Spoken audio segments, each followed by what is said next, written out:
Hello Carpologists, today we are looking at the Prologic element rods. Now you might have seen about a month ago I've done a review on the Prologic 𝗙𝗵𝗿 rods which are the top of the range rods that Prologic offer, and I'm not going to get into a comparison video, but if you couldn't quite justify the price of them, then it's well worth considering these elements because they do share a lot of similar features, but obviously being the elements they are at a much more affordable price point.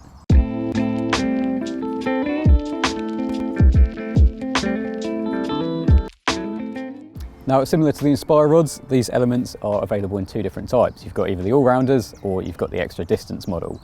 And to be honest, for most of you at home watching this, the all-rounders are going to be absolutely ideal. They give a parabolic action, which is ideal for a combination of casting, accuracy, playing fish, and obviously playing fish at close quarters as well. So you're not going to be getting hook pulls or anything like that because these rods literally take everything in their stride. However, if you do need a bit more distance, a bit more of a casting tool, then like I say, the extra distance model is available as well. And these offer a much stiffer blank, obviously a lot quicker recovery on the tip to help you get them extra few yards. Now with me today, I've actually got the 12-foot 3.5 pound test curve extra distance model.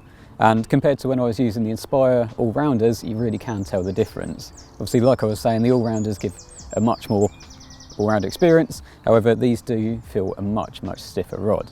And these are ideal. Obviously, you've got a much quicker recovery on the tip. So when it does come to casting distance, it does make the difference. And last night I actually caught a fish, which is surprising to probably most of you, but you can tell the difference when playing a fish as well. Right from the start, you can tell the difference. As soon as you lift into that fish and it starts plodding about, you can feel the extra strength in the rod. But that doesn't mean it's any detriment to obviously close quarters as well.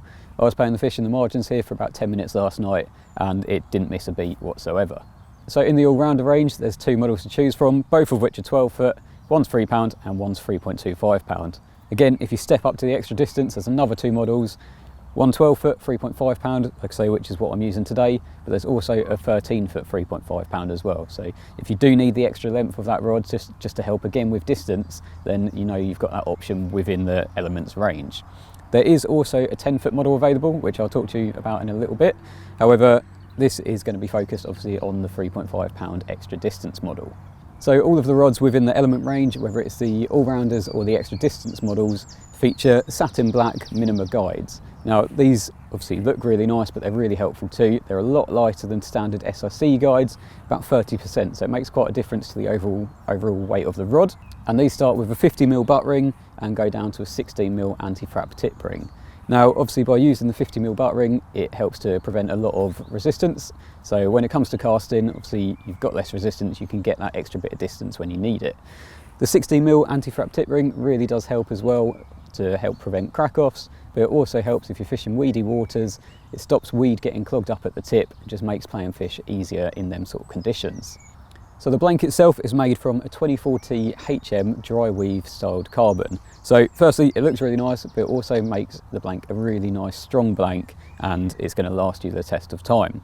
Coming a bit further down, you've got HD DPS reel seat, and then this is finished just with matte or even satin black finishes, which look really nice, help it look a much higher end rod.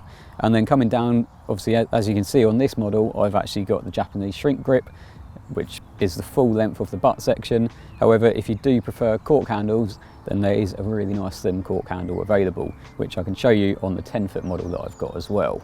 So all of these little features combined make these a really nice lightweight rod, with even the 13-foot 3.5 pound extra distance model weighing in at just 398 grams, which for a 13-foot rod, that is super lightweight. So like I say, there is also a 10-foot model available, which is what I've got here, and these come in at 3.25 pound. So a really nice test curve for this sort of length rod, and the idea of these rods are to be a lot more forgiving, so a lot better for close quarter sort of battles, great for stalking and great for boat work as well when you need that extra flexibility. As you can see, this is in the slim cork handle, and to be honest, I think you really need to see these to actually see how nice they do look. Really slim cork, and then you've got a nice little carbon bit at the bottom, followed by a little tapered section on the butt. So obviously it's going to help when it comes to casting, just having that little bit more grip. But overall, these are a really nice rod, and to be honest, I quite fancy a set myself. So for any more information on these element rods, then make sure you check out the Prologic website. Got all the information you could possibly want on there. And if I've whet your appetite for the 𝗙𝗏𝗿 rods, then there should be a link below to the video that I done last month showing them rods. But for now, obviously thanks for watching, and I'll see you again soon.